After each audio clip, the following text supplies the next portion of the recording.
ஓம் 40வது ஸ்லோகம். இத்தம் அந்யோன்ய தாதாத்மிய பிரதிபத்திஹி யதா பவேத் அப்ரம்மத்வம் த்வமர்த்தஸ்ய வியாவர்த்தேத ததைவஹி. இதனுடைய அர்த்தம், இத்தம்னா இதுவரை நாம் தத்பதத்திற்கும் தொன்பதத்திற்கும், அது என்பதற்கும் நீ என்பதற்கும், உன் உள்ளத்திலே இருக்கக்கூடிய நான் என்ற உணர்வுக்கும் உன் உள்ளத்திலே தோன்றுகின்ற இது என்ற உணர்வுகளுக்கும், அதையும் நம்ம காலையிலேருந்து நம்ம நோட் பண்ணிடணும். தத்துவமசியை இப்போது நமக்குள்ளே பார்க்கணும். என் உள்ளத்திலேயே நான் என்றும் இது என்றும் ரெண்டு இருக்குது. நீ காலையில் நீங்கள் இல்லை, நான் என்றும் இதுவென்றும் ரெண்டு இருக்குது நம்ம உள்ளத்தில். கண்ணை மூடிட்டு பார்த்தோம்னா எண்ணங்களெல்லாம் வருது. இது இது இதுன்னு அதை சொல்கிறவன் யார்? நான். அப்போ உள்ளமே ரெண்டாக பிளவுபடுது. முன்பகுதி பின்பகுதியாக பிளவுபடுது. முன்பகுதி மனம் பலவித எண்ணங்களை உண்டு பண்ணுது. வாழைப்பழம், மாம்பழம், பலாப்பழம் இதெல்லாம் அது பார்க்குது. அதை உண்டு பண்ணுகின்ற இடம் இருக்குது. அதை பின்பகுதி பார்க்கிறது. அப்போ நானே பார்ப்பவனாகவும் பார்க்கப்படும் பொருளாகவும் ரெண்டும் இருக்கிறேன். நானே பார்ப்பவனாக உலகமாக இருக்கிறேன். உலகம் என்பது தத்பதம், உலகம் என்பது ஈஸ்வரன். அப்போ நான் உள்ளமே ஈஸ்வரனாகவும் ஜீவனாகவும் இருக்குதா இல்லையா? இப்படி தான் தத்துவமசி நீங்கள் புரிஞ்சுக்கணும். எங்கேயோ இருக்கிற பிரம்மம்லாம் பார்க்கக்கூடாது. உனக்குள்ளேயே இருக்கின்ற இதம் விருத்திகள், உனக்குள்ளேயே இருக்கின்ற பிரவிற்த்தி விஞ்ஞானம், அதை பார்க்கின்ற ஆலய விஞ்ஞானம், அதை பார்க்கின்ற அஸ்மத் பிரத்ய கோச்சரம், அதை பார்க்கின்ற அகம்பிருத்தி, அதை பார்க்கின்ற நான். அப்போ உள்ளமே நான் என்றும் இதுவென்றும் ரெண்டாக பிரிஞ்சுது. அந்த பிரிந்ததிலே அது என்று சொல்வதெல்லாம் தத்து, நான் என்று சொல்வது துவம்.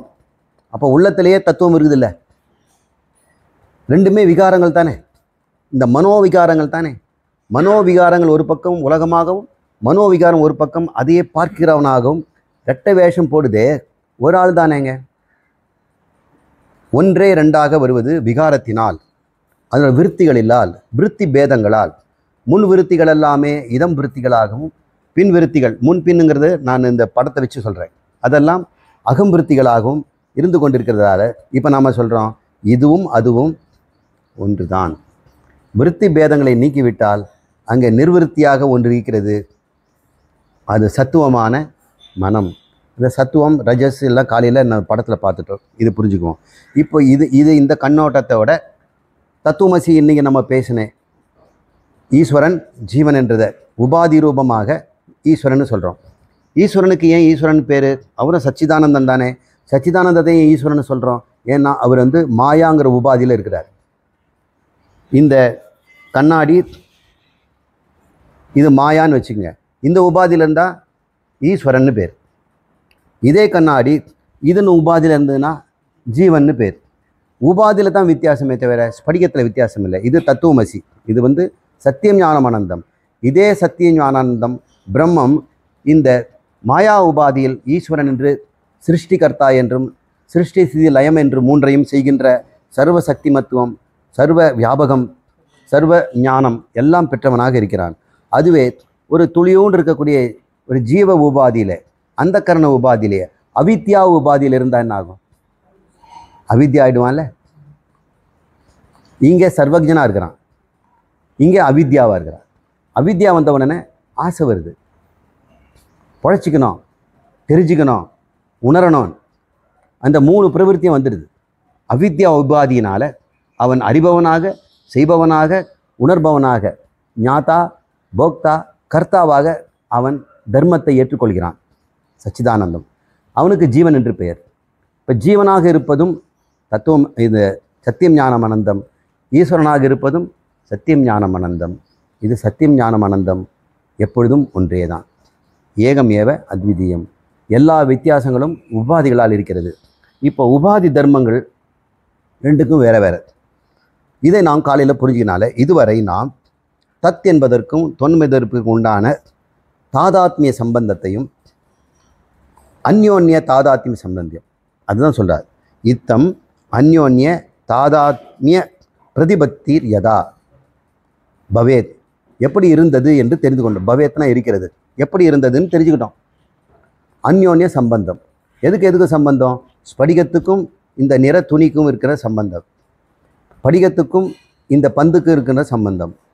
இன்னொரு தாஷ்டாந்தம்னு பார்த்தோம்னா சத்தியம் ஞானம் அனந்துக்கும் அங்கே பிரம்மத்திற்கும் மாயைக்கும் உள்ள சம்பந்தம். அதே அந்த சத்தியம் ஞான அனந்தத்துக்கும் அந்த கரணத்திற்கு அவித்யாவுக்கும் சம்பந்தம். அவித்யா சம்பந்தமானது ஜீவன் என்றும் இந்த வித்யா சம்பந்தமானது ஈஸ்வரன் என்றும் சொல்கிறோம். இவ்வளோதான். இப்போ ஈஸ்வரனுக்கும் ஜீவனுக்கும் என்ன வித்தியாசம்னா அவன் தன்மையிலே சுரூபத்திலே ரெண்டும் ஒன்று, உபாதிகளிலே ரெண்டும் வேறு. ஒன்று அவித்யா சம்பந்தம், ஒன்று வித்யா சம்பந்தம். அப்போ நீங்கள் ஈஸ்வரனாகத்தை என்ன பண்ணணும்? உங்கள் உபாதி தர்மத்தை மாற்றணும். இல்லை, நீங்கள் சத்தியம் ஞான ஆனந்தம் தான். இப்போ அவித்யாவில் இருந்து ஜீவனாக இருக்கிறீங்க. இப்போ நீங்கள் ஈஸ்வரனாகணும்னு ஆசைப்பட்டீங்கன்னா என்ன பண்ண போகிறீங்க? அவித்யா தர்மத்தை வித்யா தர்மனா மாற்றிட்டா போச்சு. எப்படி சார் வித்யானா? அவித்யானா அறியாமை, வித்யானா அறிவு. எந்த அறிவினால் ஈஸ்வரன் ஆகணும் அந்த அறிவை கொடுத்துட்டேன். எதை அறிந்து கொண்டால் எல்லாம் அறிந்து கொண்ட இறைவனாகணும், அது ஆயிட்டல்ல. அந்த ஞானம் தான் தத்துவமசி. இப்போ அவித்யா உபாதியை வித்யா உபாதியாக நம்ம மாற்ற. ரெண்டும் உபாதி தான். அவித்யா பந்தம் செய்துன்னா அது உபாதி பந்தம்.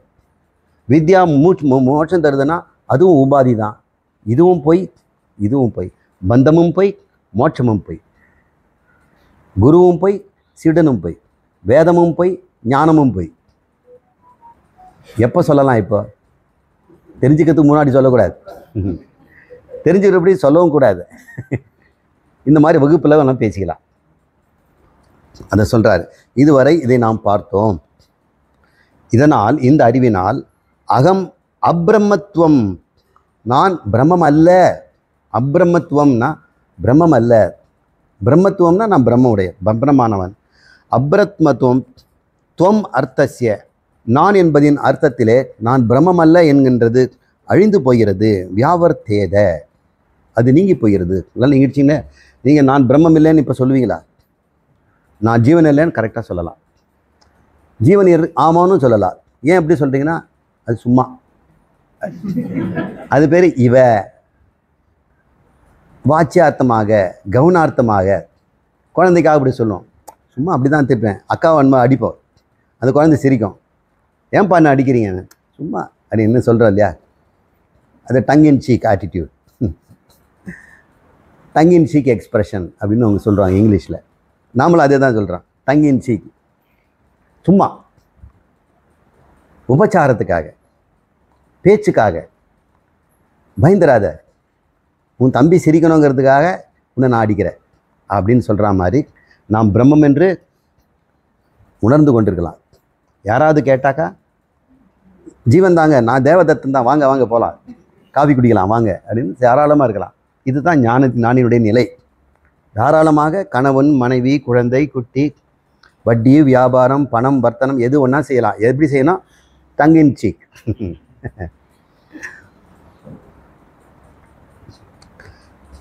இப்போ அந்த அப்ரபத்துவம் நான் பிரம்மம் இல்லை என்றது அடியோடு வியாவர்த்தேத ததைவகி, இதுக்கப்புறம் இருக்க போவதில்லை.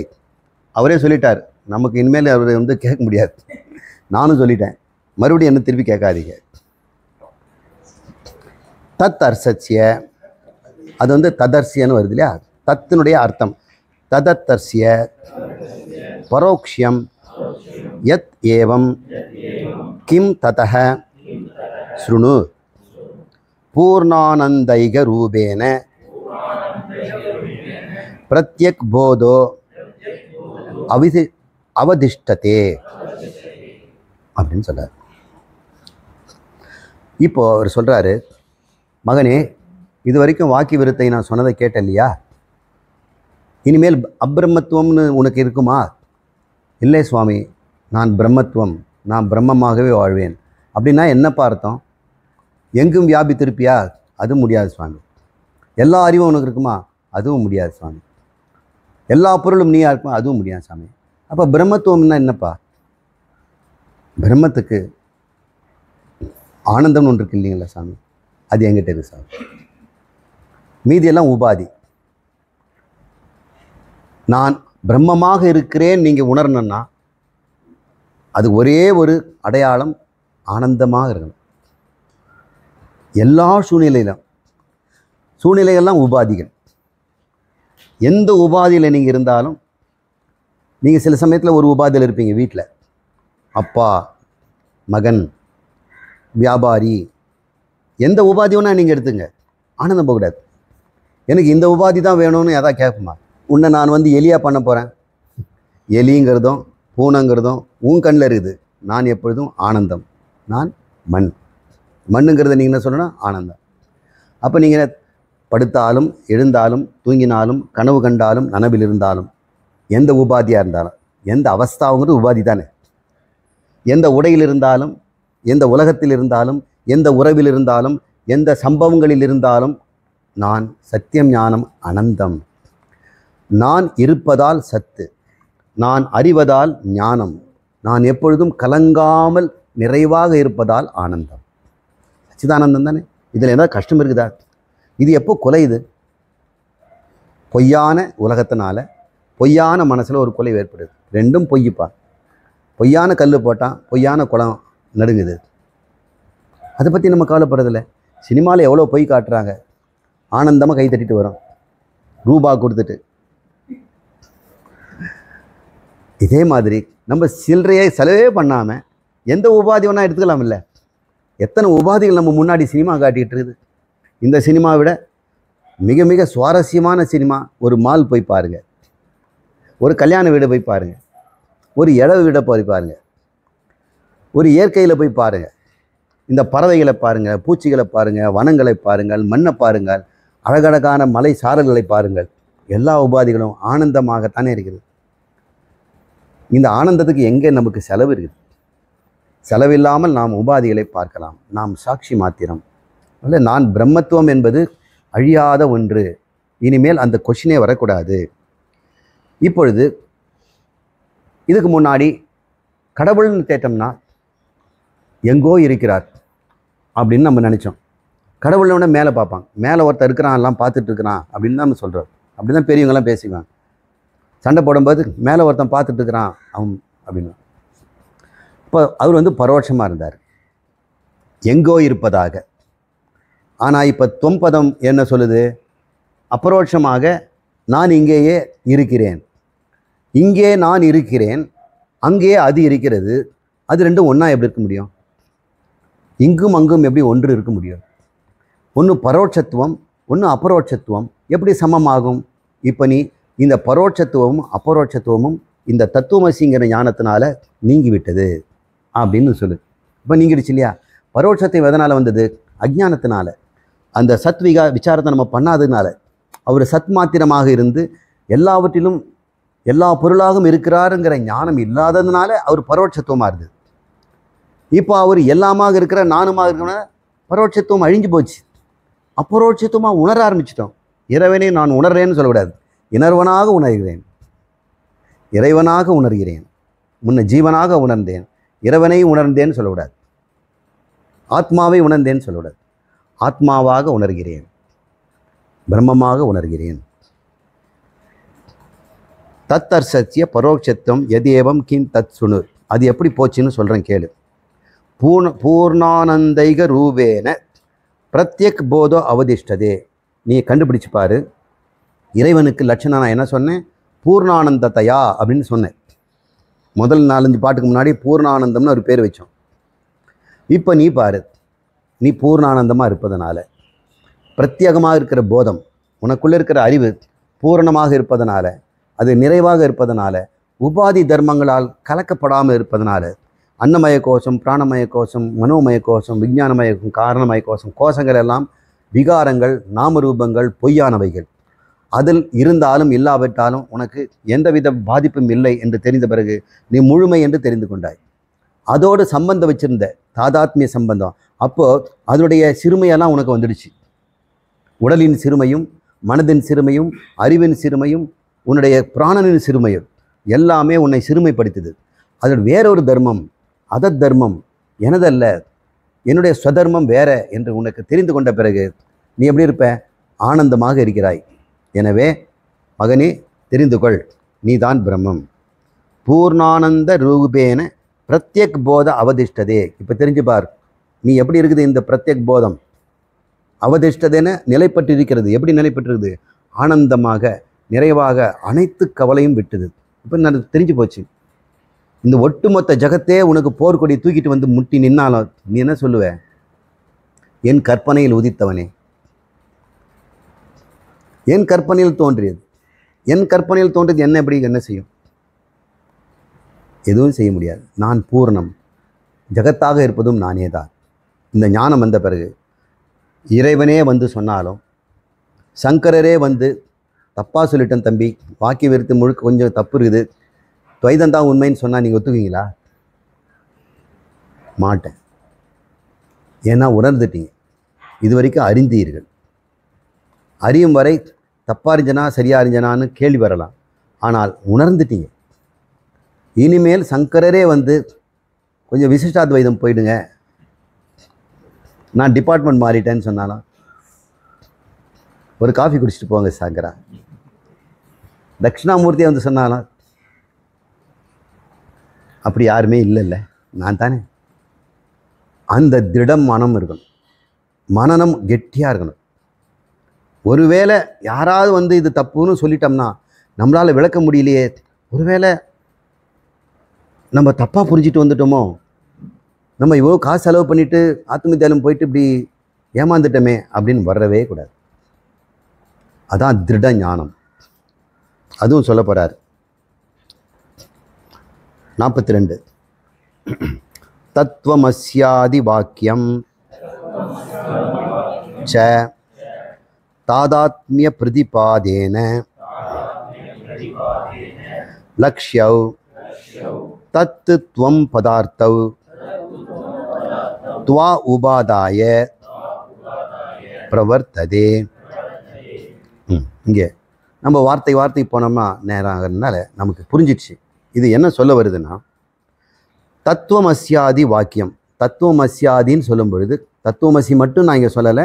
அகம் பிரம்மாஸ்மி, அயமாத்மா பிரம்மம், பிரஜானம் பிரம்மம், ஏகமேவ அத்விதீயம், எதுவாக இருந்தாலும் எல்லா மகா வாக்கியங்களுமே ச தாதாமிய பிரதிபோதேன, இந்த ஜீவனுக்கும் ஈஸ்வரனுக்கும் இல்லை தாதாத்மிய அறிவு. இது அதுவாகும், அது இதுவாகும் இருக்குது. இந்த தர்மத்தில் நம்ம உபாதி தர்மத்தை தள்ளிவிட்டு உபகித தர்மத்தை நம்ம பார்க்குறோம். உபகிதம்னா இந்த ஸ்படிகம், உபாதிங்கிறது இந்த துணியும் இந்த பொம்மையை. இப்போ இந்த கண்ணாடி முன்னாடி ஒரு பொம்மையை வச்சோம்னா அந்த கண்ணாடி பொம்மையாக நீங்கள் பார்ப்பீங்க. கண்ணாடி முன்னாடி இந்த ஸ்படிகம் முன்னாடி ஈஸ்வரனை வச்சா ஈஸ்வரனை பார்க்க போகிறீங்க. இந்த இரண்டுமே இந்த உபாதிகள் என்று பார்த்த உடனே இந்த உபாதிக்கும் இந்த சைதன்யத்துக்கும் இருக்கின்ற தாதானிய சர்மத்தை நாம் புரிந்து கொண்ட பிறகு, பிரதிபாதேன தெரிந்து கொண்ட பிறகு, பிரதிபாதிதம்னா புரிந்து கொள்ளுதல், பிரதிபோதம்னா தெரிந்து கொள்ளுதல். ஒவ்வொரு அறிவிலும் பிரதிபாத்தியம் பிரதிபாதகம் அப்படின்னு ரெண்டு சொல்லுவாங்க. விளக்குவது, விளங்கி கொள்வது. ஒரு வாக்கியம் பிரதிபாதகம், அது விளக்கும் பொருள் பிரதிபாத்தியம் அப்படின்னு நம்ம நிறைய இடத்துல சொல்லியிருப்போம். சங்கரர் இந்த வார்த்தையை அடிக்கடி பயன்படுத்துவார். இவ்வாறு நாம் தத்துவமசியை புரிந்து கொண்டோம். தத் என்பதற்கும் தொம் என்பது பதார்த்தவ், தத்து துவம் பதார்த்தவ் ரெண்டாவது வரியில் லக்ஷ்யவ் அதனுடைய உண்மையான அர்த்தத்தை, முக்கிய அர்த்தத்தை, உபாதி அர்த்தத்தை விட்டுவிட்டு முக்கிய அர்த்தத்தை நாம் பிரவர்த்ததே, நாம் அதை பிரவர்த்தி செய்கிறோம், அதில் இப்போது ஈடுபடுகிறோம். பிரவர்த்தம்னா ஈடுபடுகிறோம். எதில் ஈடுபடுறோம்? இப்போது முக்கிய அர்த்தத்தில் ஈடுபடுறோம். இதுவும் சச்சிதானந்தம், இதுவும் சச்சிதானந்தம். இந்த உபாதி வேறு, இது மாயா உபாதி, இது அந்தக்கரண உபாதி, இன்னும் அவித்யா உபாதி. இது வித்யா உபாதி, இது அவித்யா உபாதி. ஈஸ்வரன் வித்யா உபாதி, இவன் அவித்யா உபாதி. உபாதியை நீக்கிட்டோம்னா நாம் பதார்த்தங்களுடைய ஒற்றுமையை பார்த்து கொள்கிறோம். அந்த பதார்த்தங்களுடைய ஒற்றுமையை பார்ப்பதற்கு உபாதியை தாண்டி இருக்கக்கூடிய லட்சியார்த்தத்தை பார்த்தல். உபாதியை பார்க்கறது வாச்சியார்த்தம். உபாதியை பார்த்து என்ன சொல்கிறாங்க வாக்குனால? இது ஈஸ்வரன், இது வந்து சிறுமை, இது பெருமைன்னு சொன்னாங்க. இந்த பொம்மையை ஞாபகம் இருக்கும். உபாதியை பற்றி சொன்னோம். ஆனால் மண்ணை வச்சு சொல்லும் பொழுது முக்கியார்த்தமாக பார்க்கும் பொழுது ரெண்டும் ஒன்று என்று தெரிந்து கொண்டோம் என்று சொல்கிறார். ஹித்வா துவௌ சபலௌ வாச்யௌ வாக்கியம் வாக்கியார்த்த போதேன யதா பிரவர்த்ததே அஸ்மாபி ததா வாக்கியார்த்தம் ஆதராத். இதனுடைய இதனுடைய அர்த்தம் என்னென்றால், ஹித்வா என்றால் தள்ளுவதனால், வேண்டாம் என்று தள்ளுவதனால். தௌ இரண்டு, இந்த துவம்னா ரெண்டு. எது? தத்துவம். இந்த தத்துவம் என்பதனுடைய வாச்சியார்த்தம்னு ஒன்று இருக்குல்ல, வெளிப்படையான அர்த்தம், அதை நாம் தள்ளிவிடுகிறோம். இப்போது வாச்சியார்த்தம் லட்சியார்த்தத்தை பற்றி தெரிஞ்சுக்கும். ஒரு சொல்லை சொல்லும் பொழுது வெளிப்படையான ஒரு அர்த்தம் இருக்கும், அப்புறம் ஆழ்ந்து சிந்தித்தால் உள்ள ஒரு அர்த்தம் இருக்கும். நம்ம அன்றாட வாழ்க்கையிலே நம்ம அது மாதிரி பேசுகிறது நம்ம உண்டு. பையன் விளையாடிட்டு இருக்கிறான், அம்மா வெளியே வந்து நிற்கிறாங்க. மணி 6 ஆச்சு. என்ன வாச்சியார்த்தம்? மணி 6 ஆச்சுங்கிறது சொன்னான். உள்ள அர்த்தம் என்ன? உள்ள வந்து படின்னு அர்த்தம்.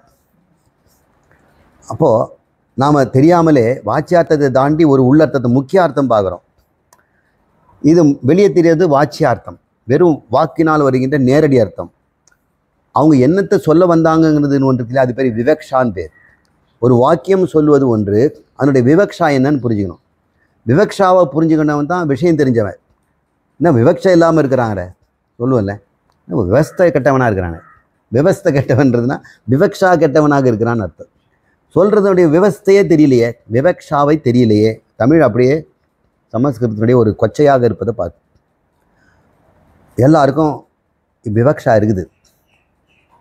காலையில் கூட சொன்னேன், ஒருத்தர் ரூமை திறந்துட்டு உள்ளே வந்துட்டு வெளியே போகிறாரு, கதவை அப்படியே திறந்துட்டு போகிறார். அப்போ நம்ம என்ன சொல்கிறோம்? ப்ளீஸ் டோர் அப்படிங்கிறோம். அவன் என்ன பண்ணுறான்? கதவை மூடிட்டு போகிறான். சாரி சார், நான் டோர்னு தானே, க்ளோஸ் த டோர்னு சொல்லவே இல்லையே. I understood there is a meaning close.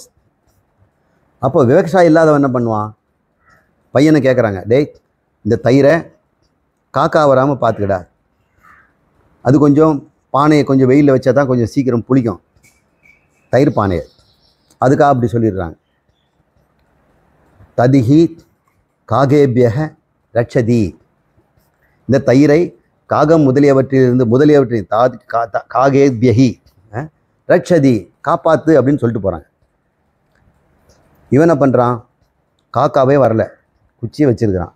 ஆனால் ஒரு மாடு வந்து முட்டிட்டு எல்லாத்தையும் குடிச்சிட்டு போயிடுச்சு. அம்மா வந்து பார்க்குறாங்க, பானை உடஞ்சிக்கிட்டு தயிரெல்லாம் ஒரு சொட்டு கூட இல்லை. என்ன ஆச்சுடானா? ஒரு காக்கா வரலம்மா. நான் என்ன சொன்னேன்? தகிக்கு ரட்சதின்னு சொன்னல, காப்பாற்றுன்னு சொன்னேன் இல்லையா? காக்கத்துலேருந்து தானே காப்பாற்ற சொன்னேன், மாட்டிங்கன்னு காப்பாற்ற சொல்லலை. அப்போ நான் விவக்ஷ கெட்டவன் தானே. இப்படி ஒரு விவசாய கெட்ட பிள்ளைய பெற்றிருக்கிறாரே, அப்போ அப்பா கிட்ட சொன்னேன், அப்பனை மாதிரியே இருக்கிறாரு அவங்க சொல்லிவிடுவாங்க. இது மாதிரி வாச்சியார்த்தங்கிறத பையன் எடுத்துக்கிட்டான். அம்மா இன்டென்டட் மீனிங் இருக்குது. இந்த இன்டென்டட் மீனிங் தான் விவக்ஷா. அதை அறிவது பேர் லட்சியார்த்தம்னு பேர். சில சொற்களுக்கு வாச்சியார்த்தம் இல்லாமல் லட்சியார்த்தம் இல்லாமல் கவுனார்த்தம்னு ஒன்று இருக்குது. அதையும் தெரிஞ்சுக்கணும். கவுனார்த்தம்னா, நான் வேலை செய்த டிபார்ட்மெண்ட்டில் ஒரு ப்ரொஃபஸருக்கு ஒரு அம்மா, அவங்களுக்கு சுடு தண்ணின்னு பேர். எல்லா பசங்களும் சுடு தண்ணி வருதுன்னு ஓடிட்டுவாங்க. அப்புறம் ஒரு பையனை கூப்பிட்டேன், யார் சுடு தண்ணி? சொல்ல மாட்டேன்னா, சொல்கிறா ஒன்றும் செய்ய மாட்டேன்றது. அந்த மேடம் தான் சார். ஏன்டாண்ணா? அவங்கக்கிட்ட நின்னாக்கா சுட தண்ணி கொட்டினா மாதிரி எதை எரிச்சு விடுவாங்க சார். காலில் சுட தண்ணி கொட்டினா மாதிரி அப்படி பரபரப்பாங்க. அப்போ சுட தண்ணி வருதுன்னு சொன்னால் என்னங்க அர்த்தம்? அது வாச்சியார்த்தமாக எடுக்க முடியாது. லட்சியார்த்தம் எது? அந்த மேடம். ஆனால் அவன் பயன்படுத்தியது எப்படிப்பட்ட வாக்கியம்னா, அது கவுனார்த்தம்னு பேர். அவங்க குணத்தை தான் அவங்க மேலே வச்சிருக்கிறான். அந்த குணத்தின் அடிப்படையில் இவன் வந்து புலிக்குட்டி, இவன் கணக்கில் புலி, அவன் அப்படின்னு சொல்லும்போது, இவன் புலியா? வால் வச்சுக்கிட்டு உடம்பெல்லாம் கோடு போட்டுட்டு நாயை துரத்திட்டு இருப்பாரா? ஒரு குணத்தை மட்டும் காட்டுறோம், மீதி எல்லாம் விட்டுறோம் இல்லையா? அதனால் அது கவுனார்த்தம்னு பேர்.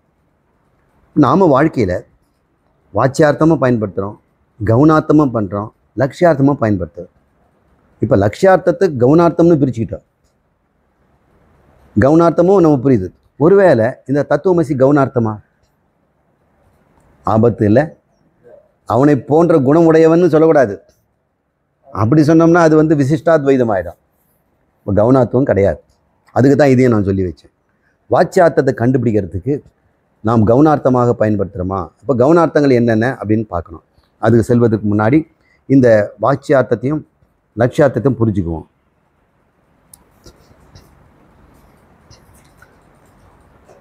அதனால் சொல்கிறாரு, துவௌ சபலௌ வாச்சியா ஹித்வா அப்படின்னு சொல்கிறாரு. 43ஆவதுல முதல் வரி ஹித்வா முதல்ல போட்டுறாரு, அடித்து போடுவோம்.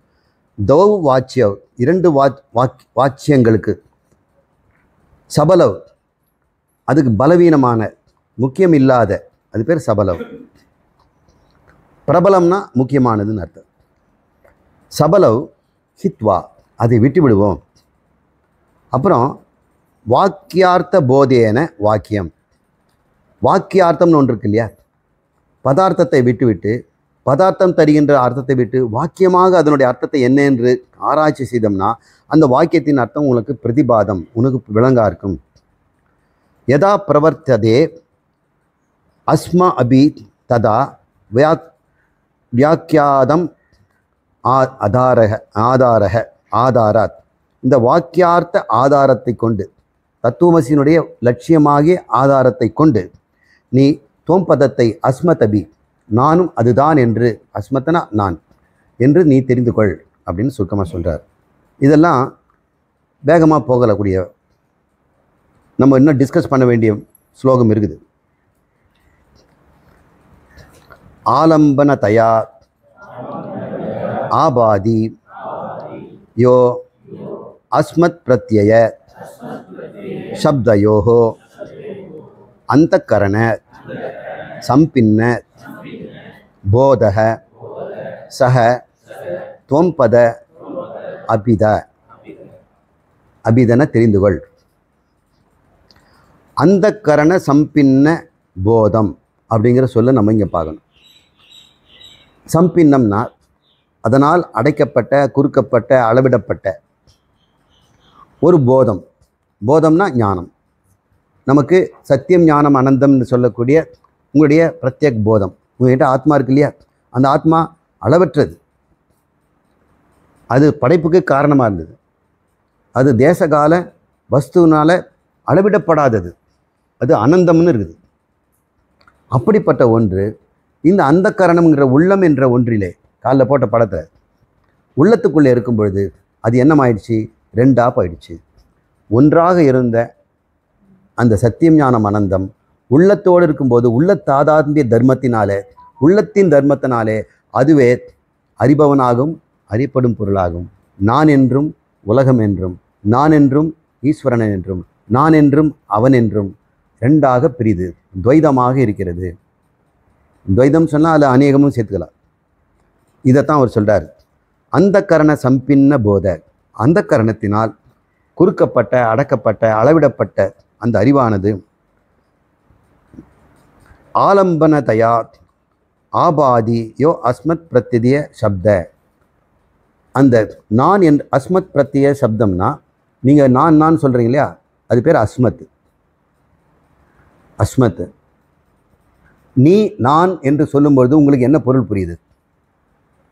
ஒரு பொருளை இது காட்டுறேன், இது பானைன்னும் போது உங்களுக்கு பானை புரிஞ்சுது.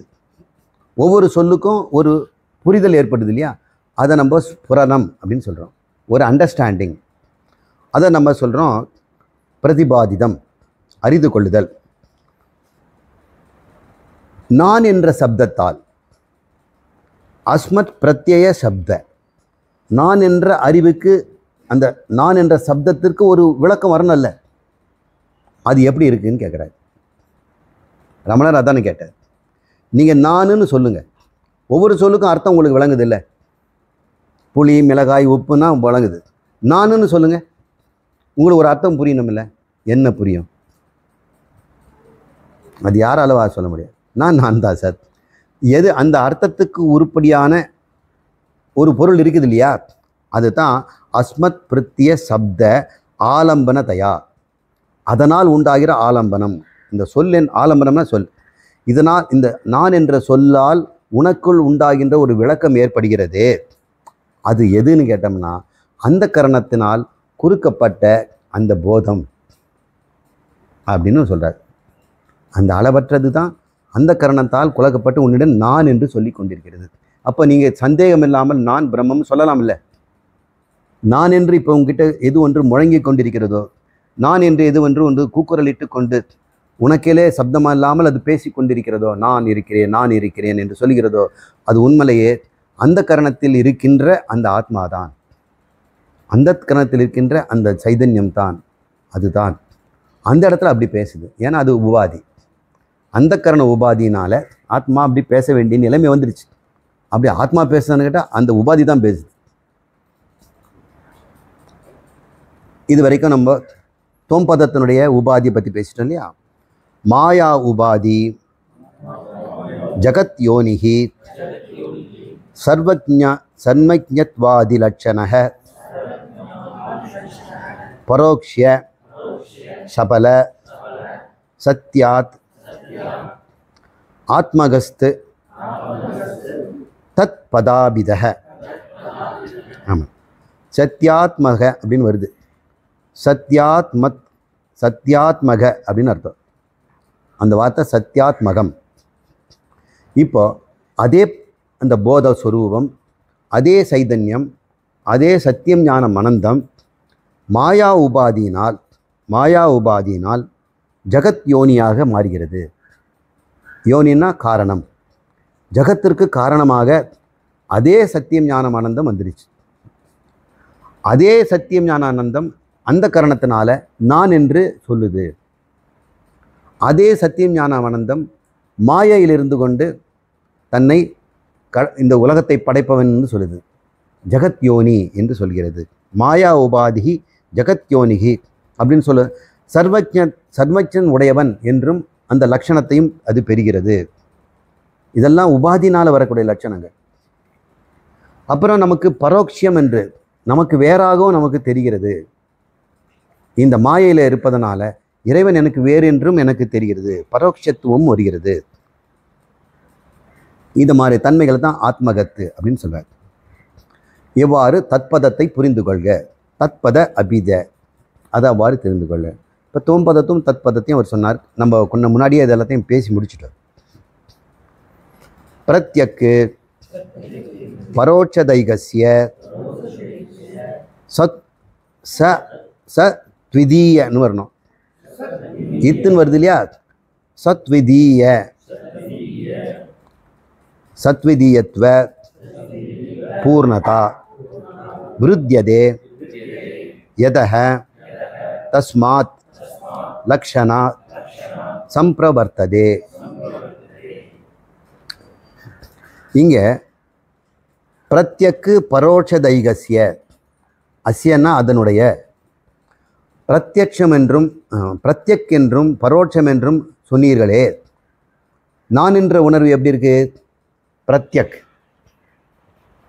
ஈஸ்வரன் என்கிற உணர்வு எப்படி இருக்கு? பரோட்சமாக. இறைவன் அங்கே, நான் இங்கே அப்படின்னு ஒரு உணர்வு வருது இல்லையா? இது தன் உணர்வை பிரத்யக் என்றும் இறைவனை நாம் பரோட்சம் என்று சொல்லக்கூடிய அவற்றின் ரெண்டும் அதில் என்ன தெரியுதுன்னா த்விதீய பாவனை வருது. இப்போ பிரத்யக்கில் துதிய பாவனை இருக்குது இல்லையா? நான் என்று சொல்லும் பொழுது, நான் என்று சொல்வதுக்கே காரணம் என்ன? இன்னொன்று இருப்பதனால தானே. நீங்கள் தனியாக இருந்தால் நான் சொல்லுவீங்களா? சொல்ல மாட்டீங்க. நான் என்ற உணர்வே த்விதீயத்துக்கு காரணம். அதான் சத்விதீயம்னு சொல்கிறாங்க. சத்விதீயம்னு த்விதீயத்தை சொல்கிறாரு. பார்த்தா சத்து அந்த சத்து நினச்சக்கூடாது. சத்விதீயம் மூன்றாவது இத்து. அந்த துவைதமும் வருகிறது. பரோட்சமாக ஈஸ்வரனை பார்த்தோம்னா பூர்ணதா என்ற முழுமையும் வருகிறது.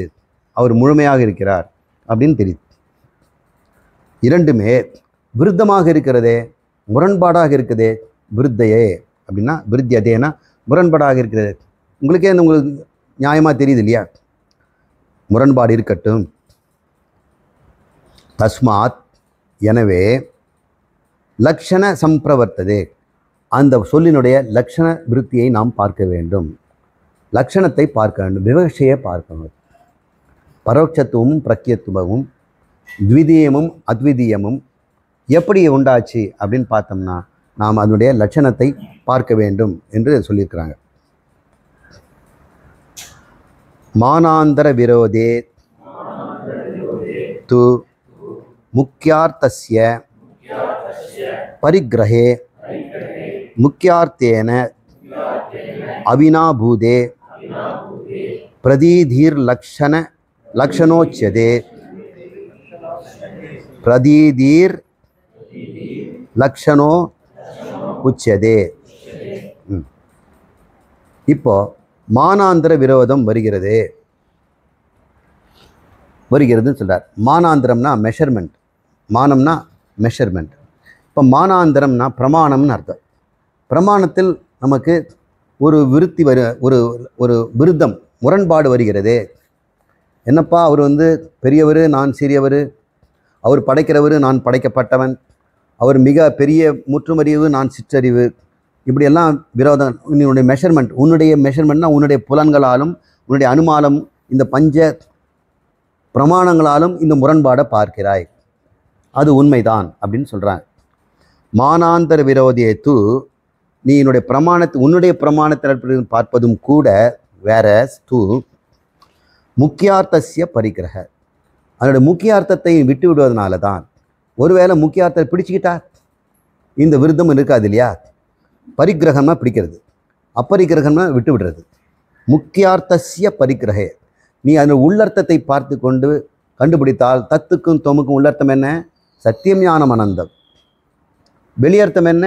ஜீவன் ஈஸ்வரன், சிறியவன் பெரியவன்.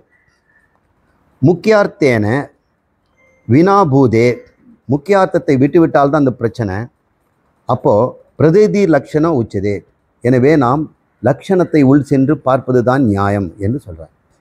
இப்போ லக்ஷணத்தை பற்றி பார்த்தோம். தஸ்வமஸ்யாதி வாக்கியேஷு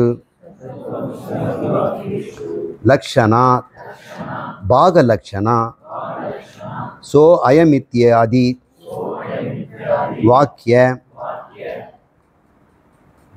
வாக்கியஸ்த பதையோரிவ ந அபர. நாபரான்னு வருது இல்லையா? ந அபர, வேறு இல்லை. நாபரன்னா வேறெல்லாம் கிடையாது. என்ன சொல்ல வர்றாருன்னா, தத்துவமஸ்யாதி வாக்கியங்களிலே லக்ஷணத்தை பாருன்னு சொல்லியாச்சு. எந்த லட்சணத்தை பயன்படுத்தணும் அப்படின்னு கேட்டால் பாக லட்சணத்தை பயன்படுத்து. பாகத்யாக லட்சணம் பேர். பாக லட்சணத்தை பயன்படுத்து. அது எப்படி? சோயமத்யா சோயம் இத்தியாதி, இதை நான் இப்போ விளக்குறேன். சோயம் அதுதான் நான் என்ற முதல் போன்ற வாக்கிய பதங்களை பயன்படுத்தி அறிய வேண்டும், வேறல்ல நாபர. இதை நாம் கொஞ்சம் விளக்கலாம். போர்டுக்கு போகிறேன்.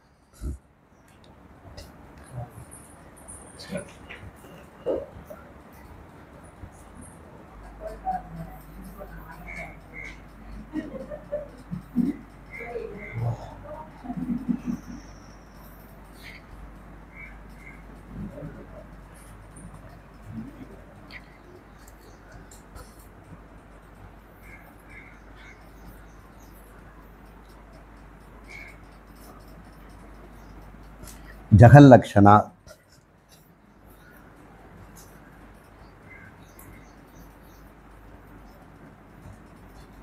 அஜகல் லக்ஷணா,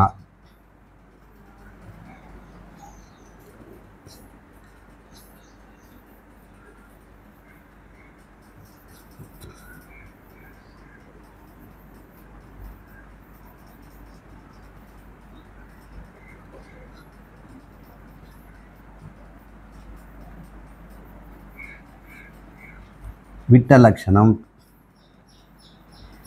விடாத லக்ஷணம்,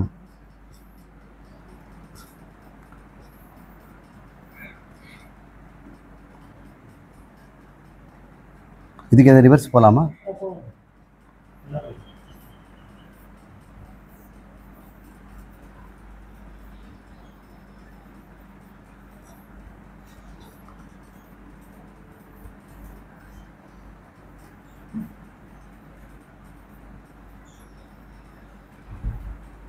பாக தியாக லட்சணம். இது விளக்கி நம்ம புரிஞ்சுக்குவோம். இதுதான் லட்சணைன்றது. ஒரு வாக்கியம் சொன்னோம்னா தயிரை காகத்துலேருந்து காப்பாற்றுனா எந்த லட்சணத்தையும் எடுத்துக்கணும். மணி ஆராய்ச்சின்னு சொன்னால் எந்த லட்சணம் எடுத்துக்கணும் அப்படின்னு பார்க்கணும். எந்த லட்சணம் எடுத்துக்கிறத பற்றி அர்த்தம் மாறும். அதனால் இந்த தத்துவமசிங்கிறதுங்கிற வாக்கியம் ஒரு வாக்கியமாச்சே, அது வாச்சியார்த்தம் நமக்கு சரியாக புரியலையே. இப்போ எந்த லட்சணம் எடுத்துக்கலான்னா, லட்சணைகளை நம்முடைய கிராமரியன்ஸ் இந்த மாதிரி 3ஆக சொல்கிறாங்க. இலக்கண கர்த்தாக்கள் அவங்க சொல்கிறது விட்ட லட்சணம், விடாத லட்சணம், விட்டு விடாத லட்சணம். இதுக்கு இன்னொரு பேர் இருக்குது, பாக தியாக லட்சணம். இதுக்கு உதாரணத்தை வைத்துக்கொண்டு நம்ம அறிவோம். ஒரு உதாரணப்படி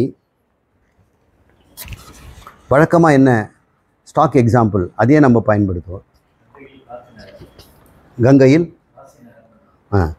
கங்கையில் காசி, கங்கையில் கிராமம், கங்கையில் காசி நகரம் இருக்குதுன்னு சொல்கிறாங்க.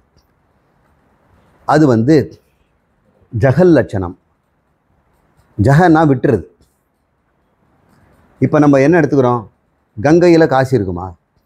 தண்ணி ஓடிட்டு இருக்குது, அதில் எங்கே காசி இருக்கும்?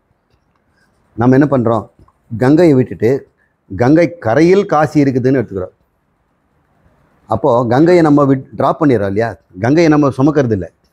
கங்கையை விட்டு காசியை புரிஞ்சுக்கிறோம். ஓ, கங்கை கரையில் இருக்குதுன்னு புரிஞ்சுக்கிறோம். இப்போ கங்கையை நம்ம விட்டுறோம் இல்லையா? அதனால் இந்த இடத்துல இந்த வாக்கியத்துக்கு விட்ட லட்சணத்தை பயன்படுத்துகிறோம். விடாத லட்சணம் சார், சிவப்பு ஓடுகிறது. சிவப்பு ஓடுகிறது புடிங்கிறான். அப்போ என்ன பண்ணுறான், சிவப்பு ஓடுதுன்னா சிவப்புன்னா ஓடுமான்னு இது ஒரு இதுவும் ஓடலாம் காற்றுல. அப்போ சிவப்பு ஓடுதுன்னா அவன் என்ன பண்ணுவான், சிவப்பை துரத்த மாட்டான். சிவப்பு மாடு அங்கே இருக்குது, குதிரை, சிவப்பு குதிரை. அப்போ குதிரைன்னு புரிஞ்சுக்கிறான் இல்லையா? அவன் சிவப்பை விட்டானா?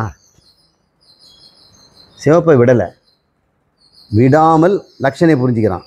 அதனால் விடாத லட்சணம். அஜக, ஜகன்னா விட்டுறது, அஜகனா விடாத, ஜகன்னா விட்டுறது, ஜகதின்னா விட்டுறது. சிவப்போடுங்கிறது சிவப்பை வைத்துக்கொண்டு புரிந்து கொண்ட லட்சணம், விடாத லட்சணம். இப்போ 3வது சொல்லு, அவன் தான் இவன், சோயம் தேவதத்தா அப்படின்னு ஒரு வார்த்தை. அவன் தான் இவன் அப்படின்னு சொல்கிறோம். இல்லை, அவன் தான் இவனுக்கு பதிலாக சோயம் தேவதத்தா அப்படின்னு அர்த்தம். சோ அயம் தேவதத்தா, இந்த வார்த்தையை நம்ம தெரிஞ்சுக்கணும் இல்லையா? அவன் தான் இந்த தேவதத்தன் அப்படின்னு சொல்கிறோம். இதில் என்ன புரிஞ்சுக்கிட்டீங்க? விட்ட லட்சணமா விடாத லட்சணமா? ரெண்டும் இல்லை, இன்னொரு லட்சணம் இருக்குது, அது விட்டும் விடாத லட்சணம். அது எப்படின்னு சார் சொல்லுங்கள் அப்படின்னா, இந்த தேவதத்தன் நமக்கு முன்காலத்து நண்பன். நம்ம சின்ன பசங்களாக விளையாடிட்டு இருக்கும்போது நாம் கோயம்புத்தூர்லேயே செட்டில் ஆகிட்டு இங்கே வாழ்ந்து கொண்டு இருக்கிறோம். அவன் மட்டும் இங்கே கனடா போயிட்டான். போயிட்டு 70 வயசில் திரும்பி வரான். இப்போ ஒருத்தனுக்கு வீடியோ டாக்கில் அவன் புரிஞ்சு வச்சுக்கிட்டான், தேவதத்தன் தான் வரான். அவன் பார்த்துட்டான். இப்போ நேரம் வரும்போது எனக்கு இது யார் அப்படின்னு கேட்கணும்.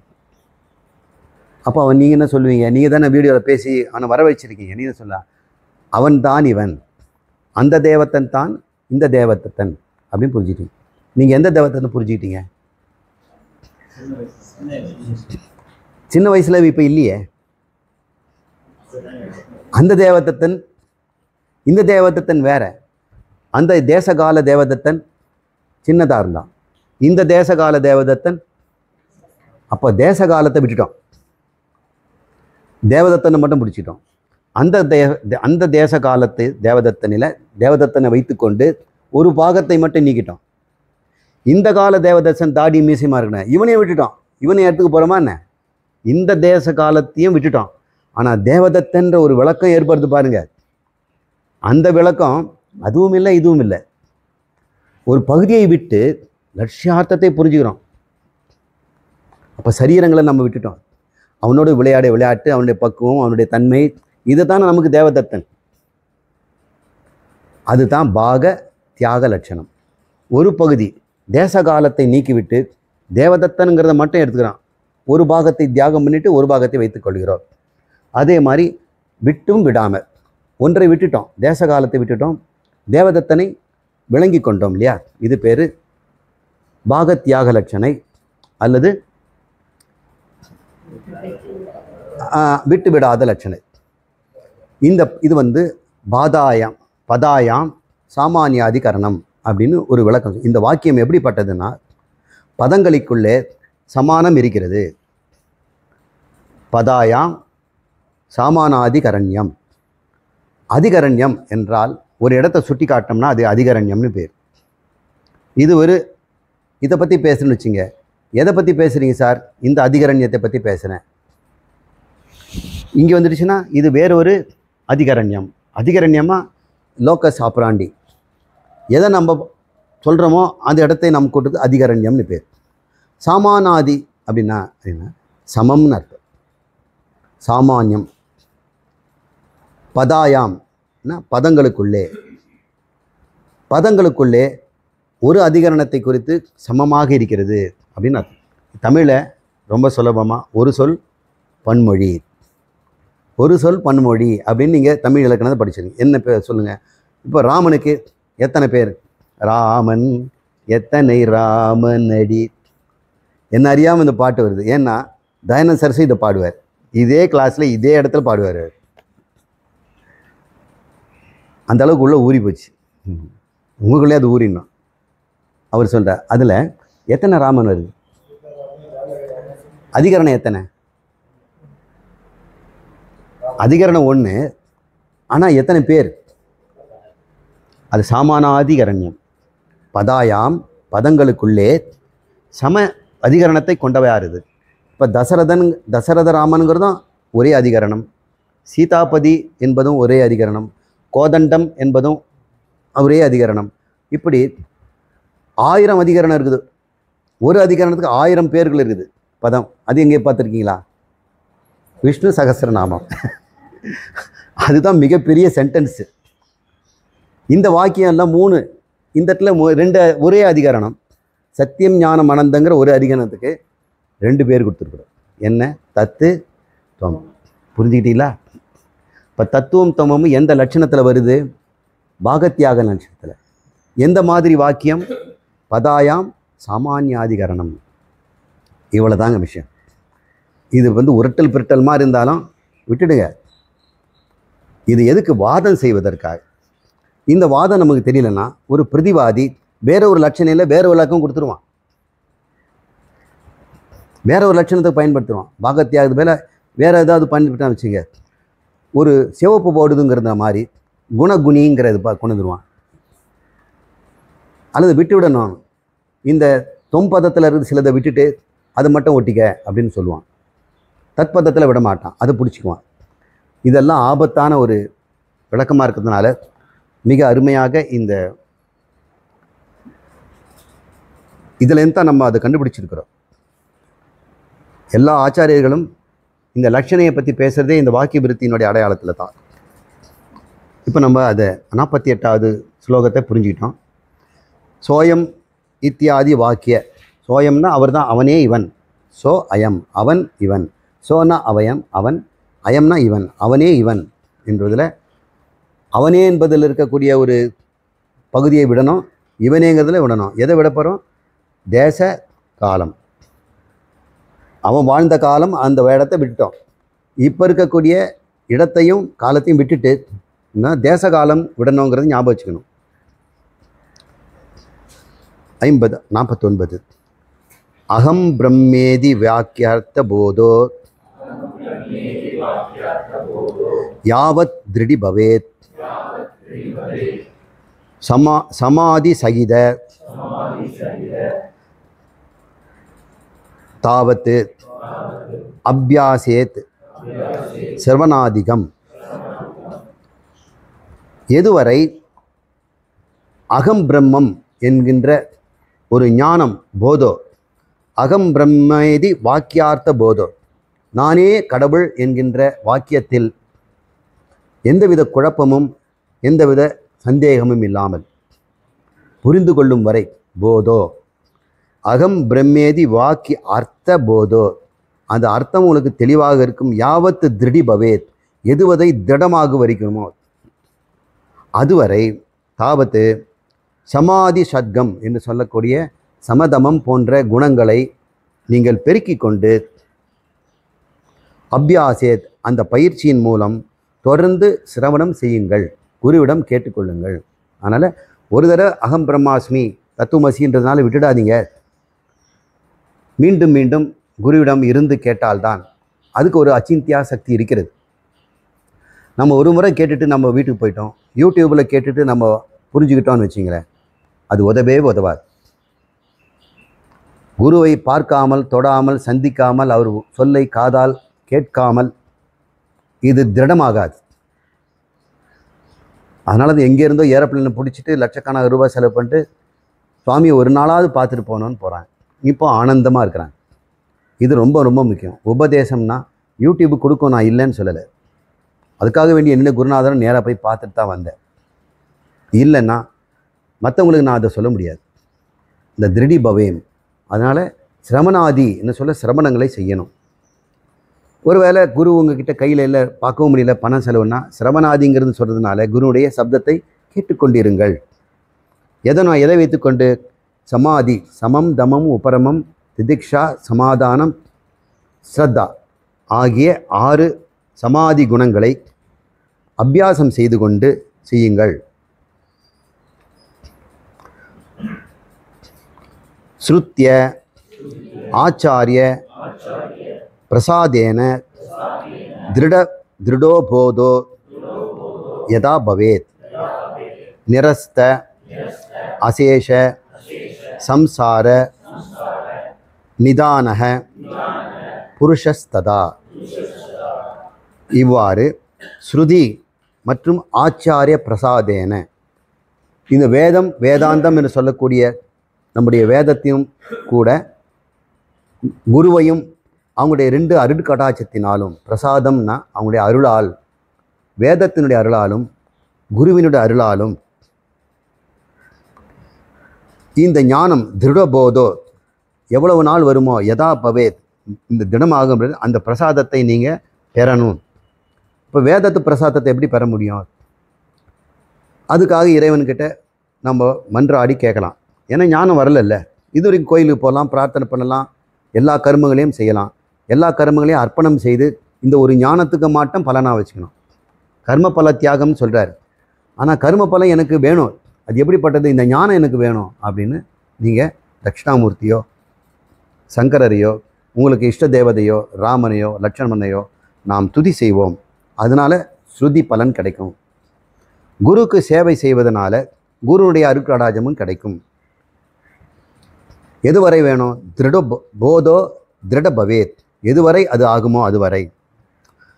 அப்பொழுது நிரஸ்த அசேஷ சம்சார நிதான புருஷ சதா. அப்போது என்னாவ? நிரஸ்த அசேஷ, மிச்சம் மீதி இல்லாமல் மொத்தமாக, நிரஸ்தம்னா மொத்தமாக, அசேஷனா மிச்சம் மீதி இல்லாமல் மொத்தமாக சம்சாரம் அழிந்து போகும். அப்படிப்பட்ட புருஷனாக இருக்கும் வரை இதை நீ செய். அதனால் சாமி கும்பிடலாமா, குரு சேவை பண்ணலாமா எல்லாம் யோசிக்கக்கூடாது. திருடி பவேத்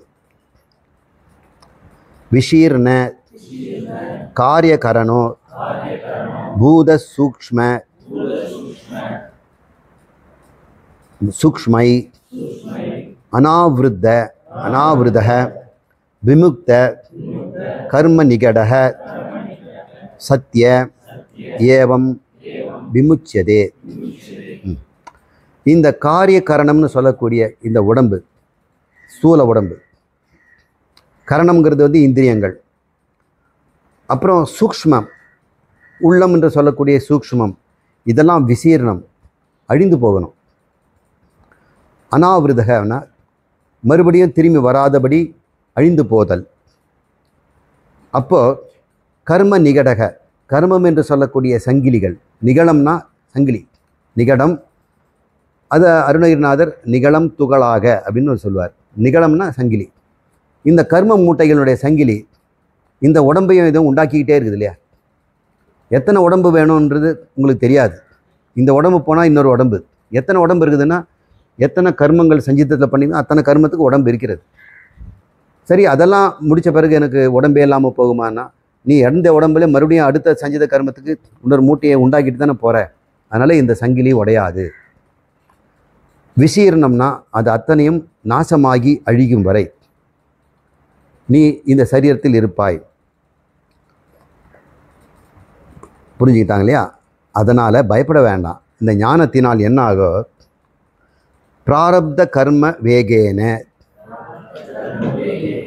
ஜீவன் முக்தோ யதா பவேத் கிஞ்சித் காலம் அனாரப்த கர்ம பந்தஸ்ய சங்ஷயே. இந்த ஜீவன் முக்தன் ஆன பிறகு என்ன ஆகும்னா, பிராரப்த கர்மத்தினுடைய வேகத்தினால் இன்னும் அனுபவிக்கப்படாத அனாரப்த கர்மங்கள் கொஞ்சம் இருக்கும். ஆரப்த கர்மம் பிறக்கும்போது ஆரம்பித்தாச்சு. 60 வயசில் இந்த ஞானம் வந்துடுச்சு. இப்போ 61 வயசுலேருந்து கர்மம் ஆரம்பிக்கணும் இல்லையா? அது அனாரப்த கர்மம். இன்னும் நம்ம அனுபவிக்க வேண்டி இருக்குது இல்லையா? அது சொல்கிறார். அது இருக்கும் வரை, கிஞ்சித் காலம், அது அழிந்து போகும் வரை உனக்கு கர்மபந்தம் இருக்கலாம். ஆனால் உனக்கு ஆத்மாவுக்கு இருக்காது. பிராப்த கர்ம வேகேன ஜீவன் முக்தோ யதா பவேத். எப்பொழுது அவன் ஜீவன் முக்தன் ஆகிவிட்டானோ அவன் உயிர் வாழ்கின்ற கிஞ்சித் காலம் வரை, அது 20 வருஷமோ 10 வருஷமோ, அது வரை இந்த அனாரப்த கர்மங்கள் இருந்து கொண்டிருக்கும்.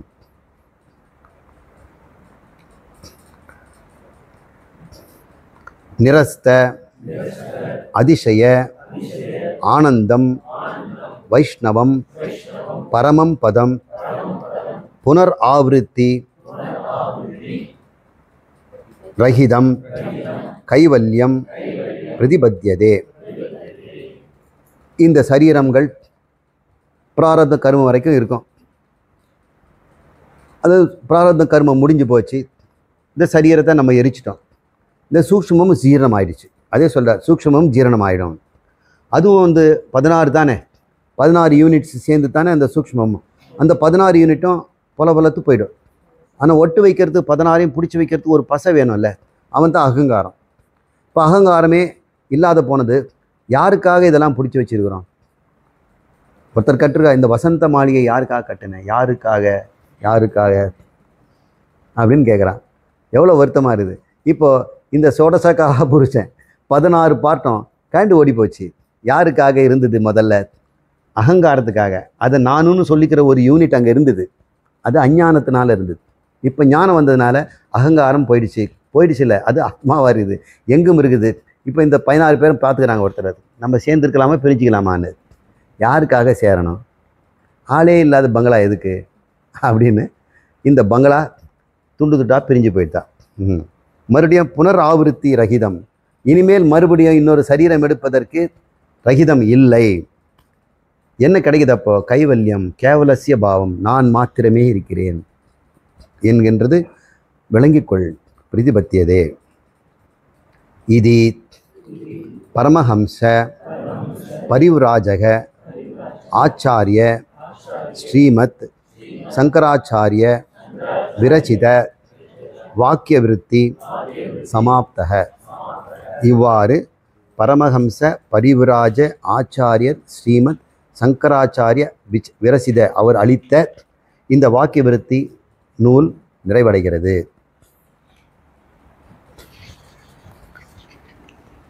ஓம் பூர்ணமத பூர்ணமிதம் பூர்ணாத் பூர்ணமுதச்யதே பூர்ணஸ்ய பூர்ண